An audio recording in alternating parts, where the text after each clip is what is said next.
예, 하늘에서 쓰레기가 떨어진다. 이게 무슨 말일까요? 황당한 일이 매일같이 벌어지는 곳이 있습니다. 저희 채널A 현장 카메라 팀이 직접 그 모습을 담았습니다.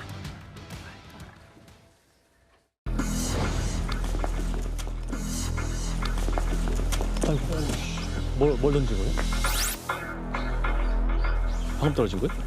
뭐야, 뭐가 떨어졌는지 모르겠네. 아이씨, 너무 많아서. 매일 떨어져요. 매일. 그 미화 아줌마가 여기 청소하는 아줌마가 있어요. 그 아줌마가 매일 저 청소를 하거든. 경찰도 왔었어요. 오셨는데도 해결이 안 돼. 오, 뭐야 이거? 파 던졌는데요? 파?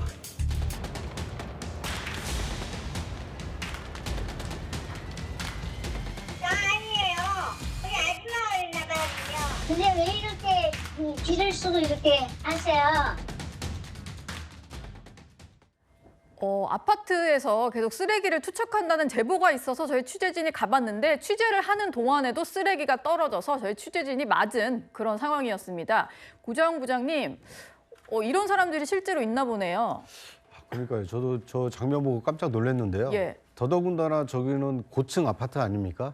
그러니까 여러 가구가 함께 거주하는 이제 공동 시설이라고 볼 수 있는데 네. 거기에서 자기 혼자 편하자고 어떻게 보면 이제 음식물 같은 경우는 음식물 쓰레기를 별도로 수거해야 되지 않습니까? 그렇죠. 그래야지 그 청결이 유지가 되는 건데 자기 집에 있는 쓰레기를 저렇게 창밖으로 던지면 모든 사람들이 이용하는 저 공동 시설에 떨어져서 악취가 발생할 수도 있고 보기에도 흉하지 않습니까? 네. 또 청소하는 사람은 무슨 죄가 있어서 매일같이 저런 그 음식물 쓰레기를 치워야 됩니까? 누가 맞을 수도 있잖아요. 저희 그렇습니다. 취재진처럼. 그러니까 그리고 저 그 화면에서 보면 촬영하고 있는데도 창문을 열고 던지고 있는 모습이 보이지 않습니까? 저것은 한두 번의 일탈이 아니라 예. 습관적으로 저렇게 물건을 버리고 있었다는 것이기 때문에 저것이 뭐 법적으로 처벌 대상이 되는지는 모르겠습니다만 최소한 공동 거주민에 대한 예의가 없는 굉장히 일탈적인 행위가 아닌가 하는 안타까운 생각이 듭니다. 예.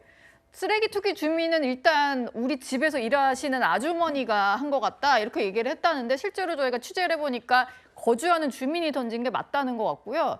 일단 100만 원의 과태료는 가능하다 이런 소식이 전해지고 있습니다. 그런데 온라인상에서는요. 아파트와 관련된 또 다른 사연이 또 화제가 되고 있습니다. 윗집 주민이 베란다에서 생선을 말려서 악취로 고통을 받고 있다 이런 사연이 전해진 건데요.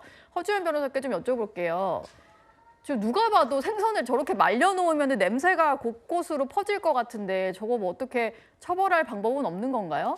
사실 층간소음보다 더 어려운 문제가 층간 냄새 문제입니다. 예. 사실 층간소음 같은 경우에는 그 자체로 뭐 형사처벌을 하기는 좀 어렵지만 그렇다 하더라도 이 데시벨이라는 객관적인 측정 장치가 있고 일정 데시벨 이상을 특정 시간에 넘는다고 하면 이게 인간의 어떤 수인 한도라고 표현하거든요. 참을 수 있는 한도 이상으로 고통을 준다는 것이 과학적이고 객관적인 기준이나 실험으로 어느 정도 기준이 정립이 되어 있는 상태이기 때문에 층간소음을 일으킨다고 하면 그걸 녹음해서 손해배상 청구 등을 통해서 좀 다소간 제재를 하는 것이 가능합니다만 냄새는 그런 기준이 없어요. 네. 그리고 실제로 그걸 가지고 어떤 법원에 가서 입증을 해야 되는데 청구하는 사람이 입증을 해야 되는데 판사님한테 이런 냄새가 난다. 이것이 참을 수 있는 정도를 넘어섰다라는 것까지 입증을 하고 그것으로 인해서 내가 정신적인 고통을 받았다는 인과관계가 있다는 것까지 입증을 해야 되는데 판사님한테 냄새를 보여드릴 수가 없잖아요. 너무 주관적인 거네요. 냄새 같은 거. 그렇죠. 그래서 사실 흡연이라고 하면 담배의 어떤 탈에 인체에 미치는 영향이라든가 이런 것들이 또 어느 정도 객관적인 지표화가 될 수 있는데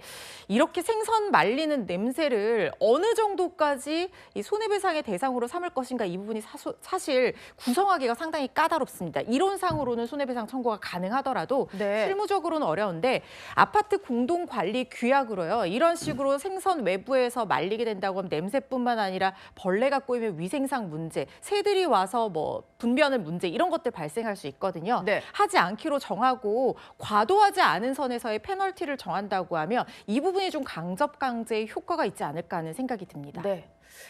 법적 문제로 번지기 전에 공공생활에 있어서 에티켓은 그냥 알아서 지키는 게 좋을 것 같습니다.